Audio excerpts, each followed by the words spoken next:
Depuis mars 2020 jusqu'à ce jour, près de 500 000 personnes ont été testées positives à la Covid-19 au Maroc.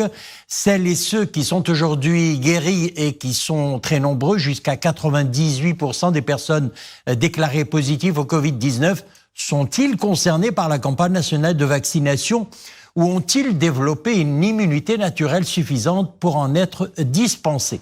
Élément de réponse dans ce reportage d'Ahmed Hamri et Dominique Orlando. L'horloge s'est en quelque sorte arrêtée un certain jour de novembre 2020 pour la toute jeune Selma Naguib, à peine âgée de 33 ans, lorsque son médecin lui a fait savoir qu'elle était désormais positive au SARS-CoV-19, l'équivalent d'un vrai coup de massue, d'abord mental puis physique, très rapidement. Effectivement, j'ai eu le Covid en novembre dernier. Ça a été vraiment épouvantable puisque j'ai commencé par l'avoir, puis ensuite mon père, ma mère, et les choses se sont enchaînées assez rapidement. Mon père s'est retrouvé en réanimation. Pour ma part, c'était vraiment très compliqué. Bon, il a fallu que je reste enfermée pendant 3 semaines. Les effets étaient quand même... j'étais vraiment très fatiguée, considérablement fatiguée. Même pour prendre ma douche, c'était une épreuve très difficile. J'avais mon thorax complètement compressé, une toux.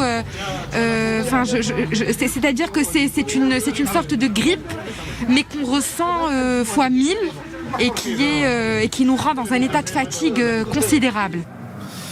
Totalement guérie à ce jour, mademoiselle Selma a-t-elle pour autant développé suffisamment d'anticorps naturels pour se prémunir contre toute nouvelle infection? Ou est-il néanmoins nécessaire pour elle de se faire vacciner? Les patients qui ont eu une pathologie, mais avec très peu de symptômes, c'est des patients une fois guéris, c'est-à-dire après 14 jours de traitement, je leur ai conseillé de se faire vacciner dans le mois qui suit l'arrêt du traitement. Ceux qui ont été hospitalisés, en général, on demande à ce qu'ils se fassent vacciner 3 mois après leur guérison. Je parle bien de la guérison clinique. Vous savez, les deux inventions qui ont permis à l'humanité de se multiplier, c'est 2 choses. C'est l'eau potable et la vaccination. Quels que soient les vaccins, je ne parle pas que du vaccin contre la Covid, mais les autres vaccins. Il y a des maladies qui ont été éradiquées, telles que la rougeole, grâce à la vaccination. Et la vaccination, c'est une aubaine. Dans certains pays, comme les États-Unis, les personnes ayant contracté le virus sont invitées à ne recevoir qu'une seule dose du vaccin. Ailleurs, il est parfois suggéré de commencer par tester la présence et la quantité des anticorps chez ces mêmes patients avant de valider ou pas leur accès ultime au vaccin.